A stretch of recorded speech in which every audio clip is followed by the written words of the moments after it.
Okay.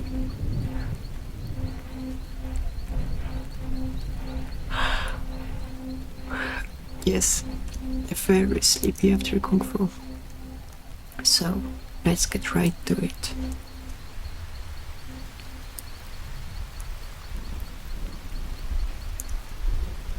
Yeah.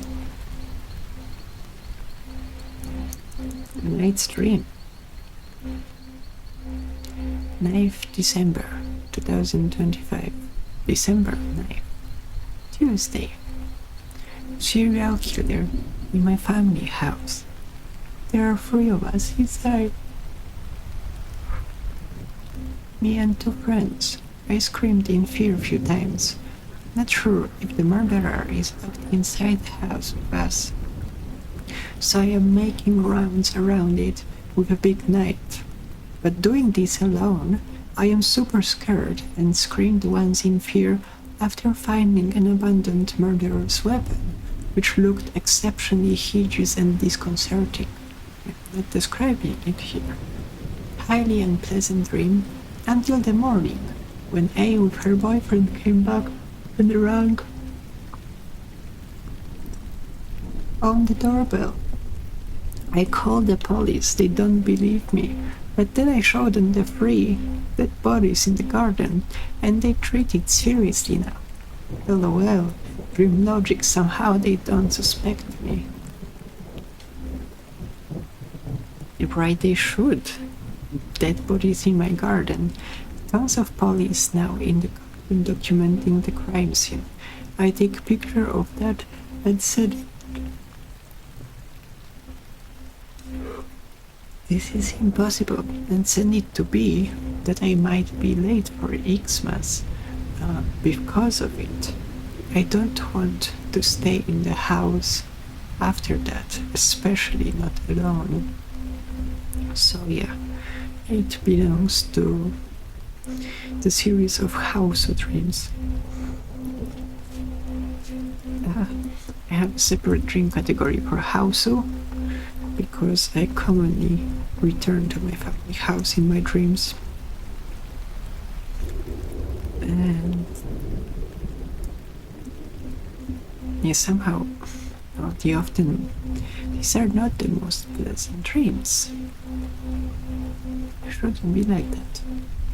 Maybe it could have not have ended up being like this. Oh, whatever. Okay, we're moving on. This was an unpleasant dream, simply an unpleasant dream. Those have, you could call it nightmare. But I've had worse nightmares. Yes, big sister, you ready to? Let's go.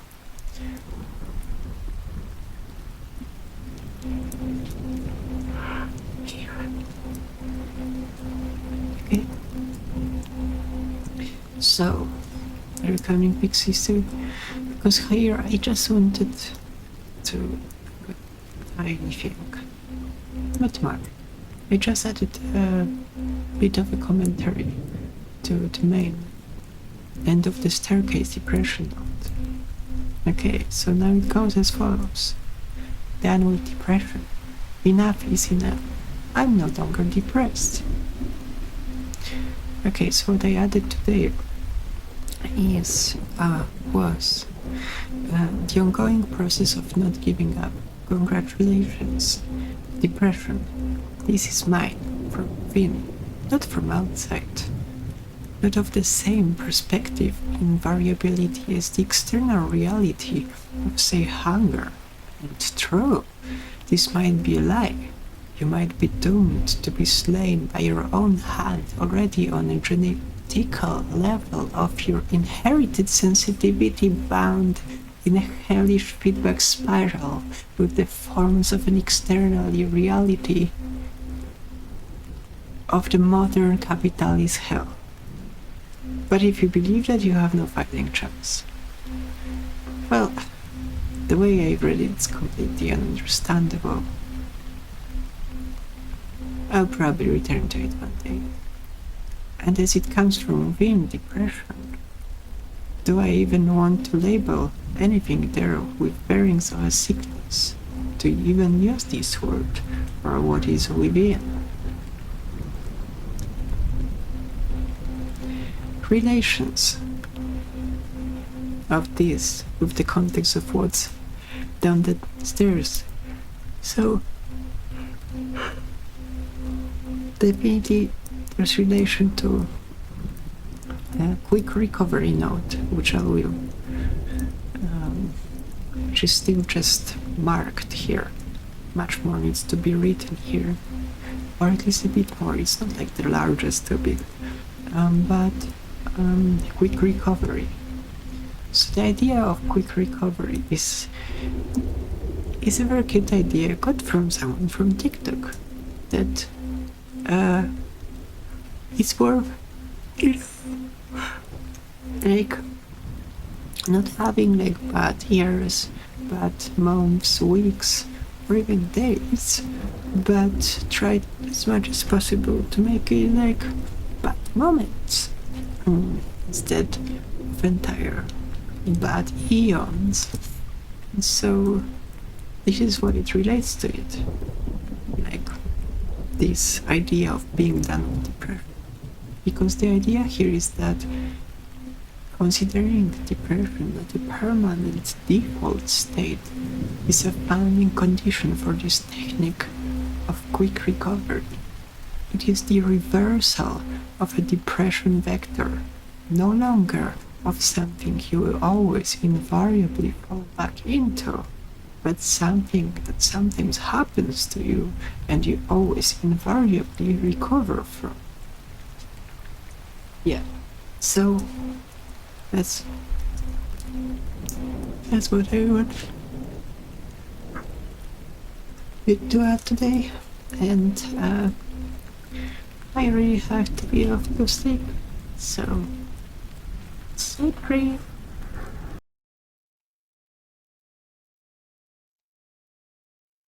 Part 3. Early morning. Eating breakfast.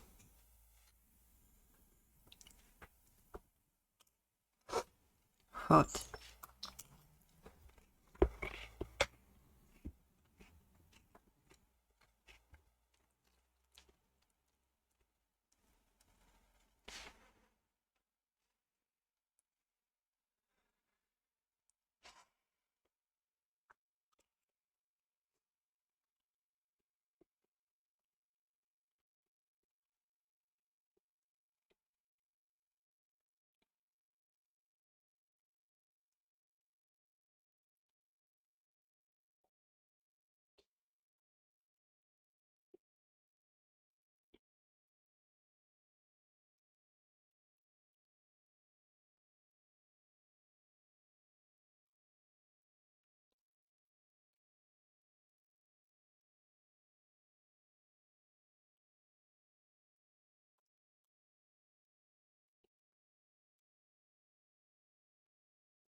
Our flatmate woke us up, but that feels nice. It's a nice morning. Like the mornings before it gets bright.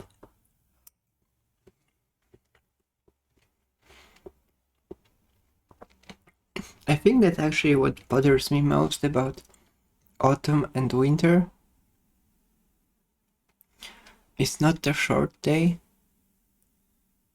but how long the day with this gray light actually is. Maybe I would prefer if it would be like permanent night, since around middle November. Yeah.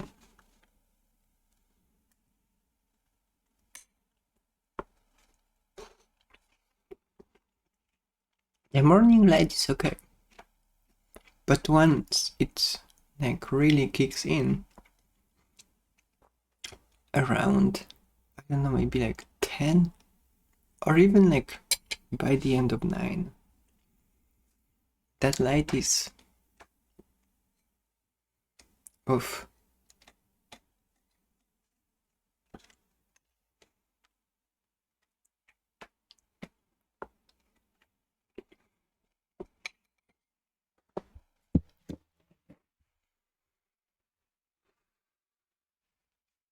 Okay.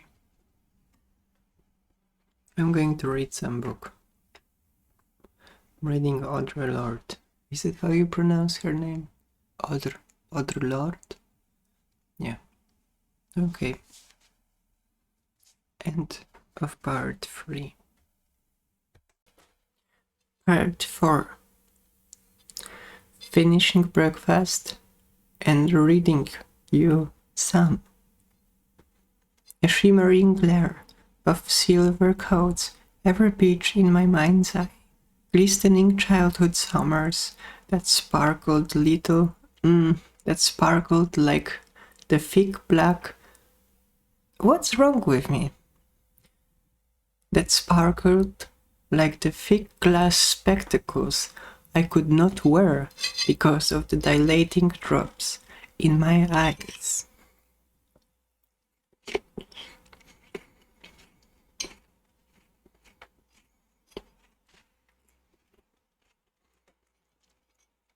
Perhaps this isn't a great idea. The dilating drops were used by the medical center eye doctors to examine the progress of my eyes. And since the effect seemed to have lasted for weeks, my memories of those early summers are of constantly squinting against the piercing agony of direct sunlight, while stumbling over objects that I could not see since everything was dazzled by light. No, this doesn't make so much sense.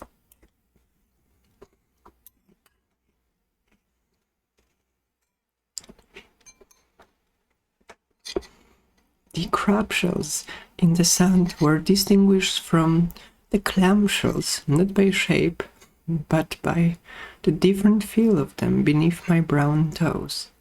Delicate crab shells crumpled up like glass paper around my heels, while the rough, like clamshells, crunched a hard and sturdy sound from under the balls of my fat little feet.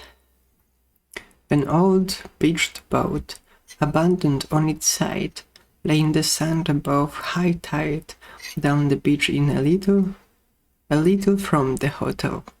And there my mother sat, day after day, in her light cotton dress.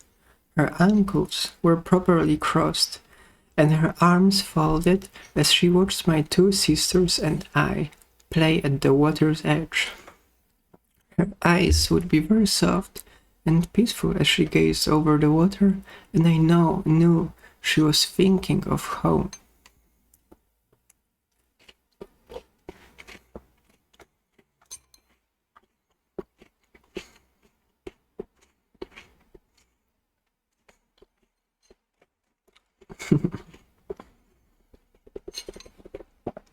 Okay, once my daddy picked me up and carried me into the water, as I squealed with delight and fear at being so high up.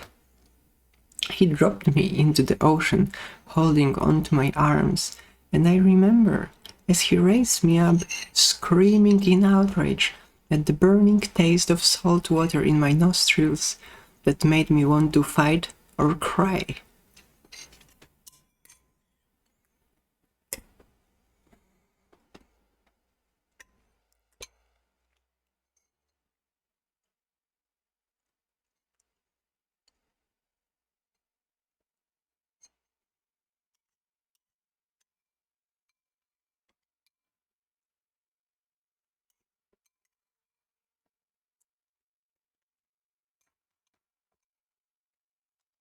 Now it's time for coffee. The first time there, I slept in a cot in my parents' room, as usual, and I always went to bed before anyone else. Just as at home, the watery colors of twilight came in to terrify me, shining greenly through the buff-colored window shades, which were like closed eyes above my bed. I hated the twilight color, and going to bed early, far from the comforting familiar voices of my parents, Downstairs on the porch of this hotel, which belonged to my father's real estate buddy, who was giving us a good deal for the week.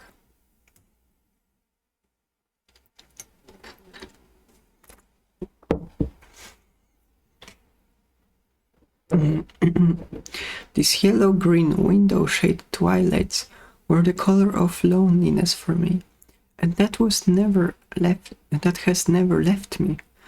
Everything else about that first summer week in Connecticut is lost to me, except the 2 photographs, which show me, as usual, discontent and squinting up against the sun. The second year, we were even poorer, or maybe my father's real estate friend had raised his prices. For whatever reason, the 5 of us shared one bedroom, and there was no space for an extra cot. The room had 3 windows in it, and 2 double beds that sagged ever so slightly in the middle of their white Chanel spread-covered expanses. That's definitely not Chanel, but I have no idea how to spell this word. Chanel? No idea. My sisters and I shared one of these beds. I was still put to bed earlier than my sisters, who were allowed to stay up and listen to I Love a Mystery on the old upright cabinet radio that sat in the living room downstairs near the porch window. Its soft tones would drift out across the porch to the cretonne-covered rocking chairs lined up in a row in the soft, salty Backstreet Shore resort night.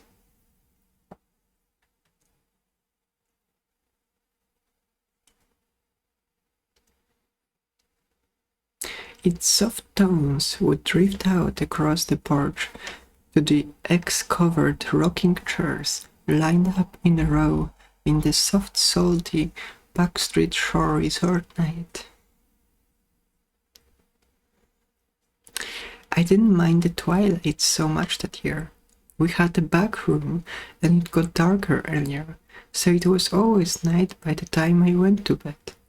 Unterrified, but by the twilight green, I had no trouble at falling asleep. My mother supervised the brushing of my teeth and the saying of my prayers, and then, assuring herself that all was in order, she kissed me good night and turned out the dim, unshaded bulb. The door closed. I lay awake, rigid with excitement, waiting for I Love a Mystery to be over and for my sisters to come and get into bed beside me. I made bargains with God to keep me awake. I bit my lips and pinched the soft, fleshy parts of my palms with my fingernails, all to keep myself from falling asleep. After an eternity of about 30 minutes, during which I reviewed the entire contents of my day, including what I should and shouldn't have done, that I didn't or did do, I heard my sister's footsteps in the hallway. The door to our room opened and they stepped into the darkness. "Hey, Audrey, you still awake?" That was Helen, 4 years older than me and the closest to me in age. I was torn with indecision. What should I do if I didn't answer? She might tickle my toes, and if I did answer, what should I say? Say, "You awake?" "No," I whispered in a squeaky little voice I thought consistent with a sleeping state. Sure enough, see, she's still awake, I heard Helen's disgusted whisper to Phyllis, followed by the sharp intake of her breath as she sucked her teeth.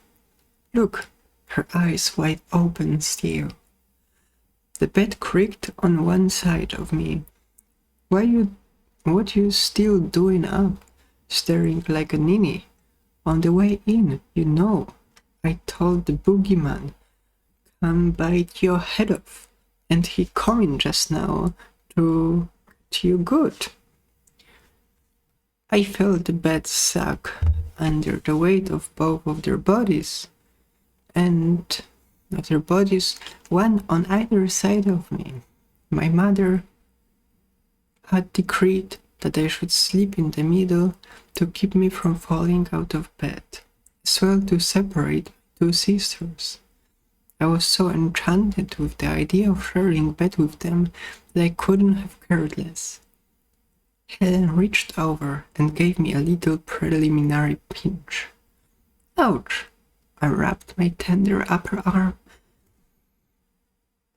now sore from her strong little piano-trained fingers. I'm going to tell Mommy how you're pinching me, and you're going to get a whipping, sure enough. And then, triumphantly, I played my whole card. And two besides, I'm going to tell her what among you doing in a bed every night. Go ahead, Nini, run your mouth. You're going to run it once too often till it drop off your face. And then just see how it's going to gobble up your toes.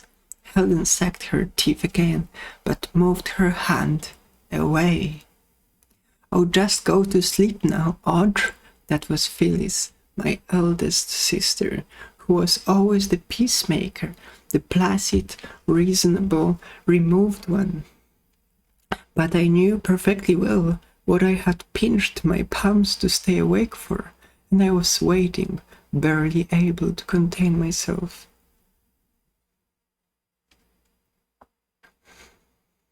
For that summer, in that hot black room of a resort slum, I had finally found out what my sisters did home at night in that little room they shared at the end of the hall, that enticing little room which I was never allowed to enter except by an invitation that never came. They told each other stories.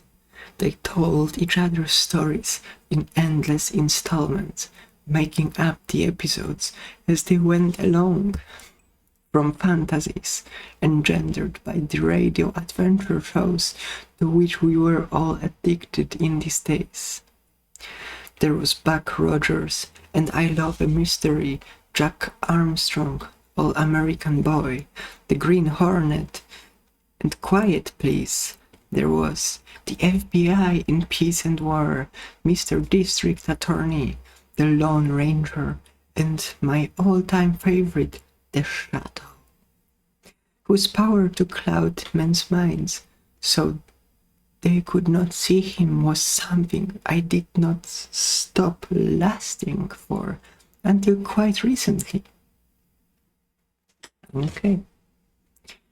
I thought the idea of telling stories and not getting whipped for telling untrue was the most marvelous thing I could think of, and every night that week I begged to be allowed to listen, not realizing that they couldn't stop me.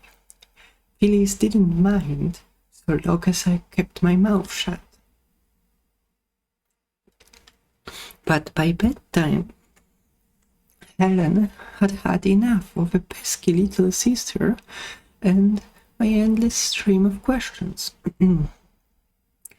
Her stories were always far and away the best, filled with tough little girls who masqueraded in boys' clothing and always foiled the criminals managing to save the day. Phyllis's hero was a sweet, strong boy of few words, named George Vaginas. I don't know. Vaginas. Okay. I don't know if I'm reading that right. But, okay. Please, Phyllis, I willed. There was a long moment of quiet with Helen sucking her teeth ominously, then Phyllis whispering, "All right, whose turn it is tonight?" "I'm not saying a word till she asleep." That was Helen, determined. "Please, Phyllis, please let me listen." "No, no such thing." Helen was adamant. "I know you too well in the dark to have to shine a light on you." Huh? I didn't understand.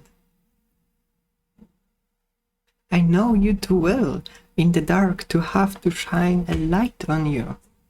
Okay. "Please, Phyllis, I promise I'll be quiet."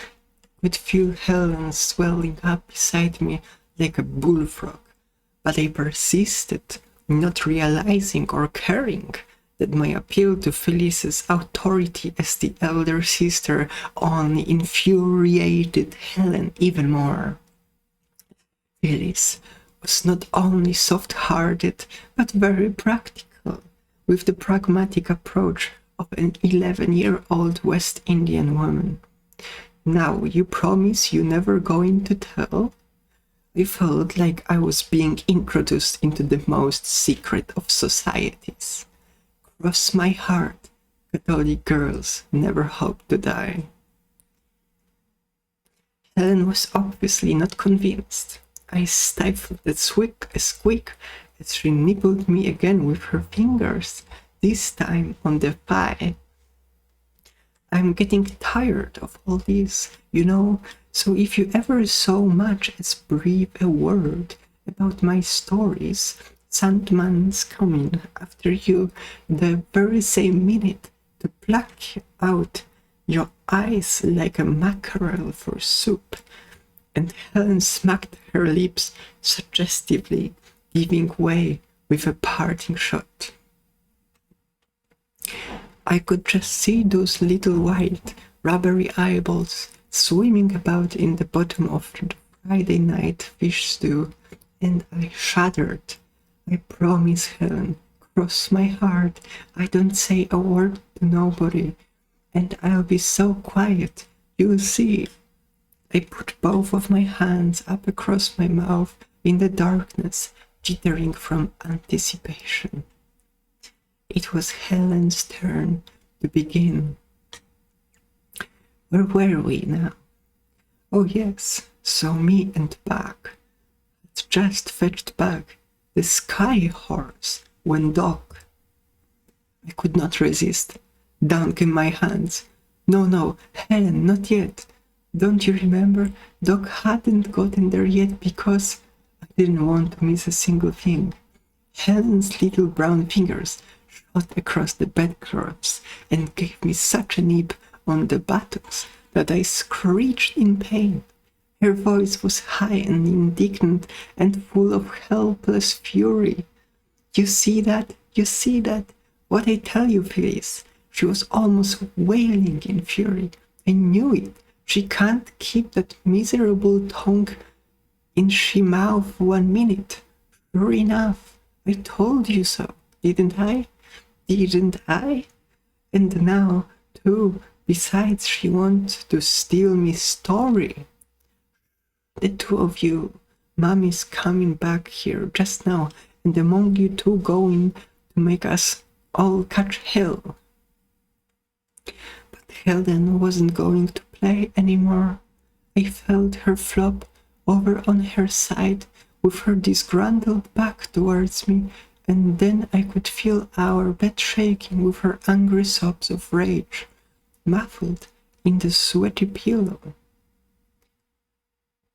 I could have kicked myself.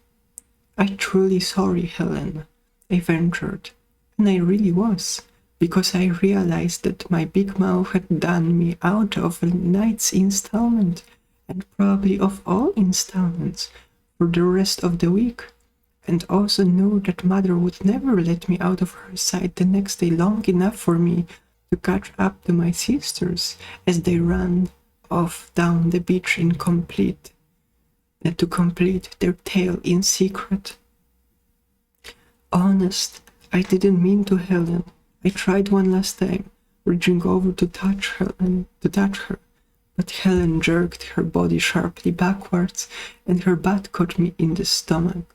I heard her still outraged warning hissed through clenched teeth. And don't you dare pet me. I had been on the receiving end of her fingers often enough to know when to leave well enough alone. So I turned over on my stomach, said goodnight to Phyllis, and finally went to sleep too. It's almost over, this chapter. The next morning I woke up before either Phyllis or Helen. I lay in the middle of the bed, being careful not to touch either one of them. Staring up the ceiling, I listened to my father's snoring in the next bed, and to the sound of my mother's wedding ring hitting the headboard in her sleep as she flung her arm across her eyes against the morning light. I relished the quiet, the new smells of strange bedclothes and sea salt air, and the frank beams of yellow sunlight pouring through the high windows like a promise of endless day. Right then and there, before anybody else woke up, I decided to make up a story of my own. Okay, and here we will end.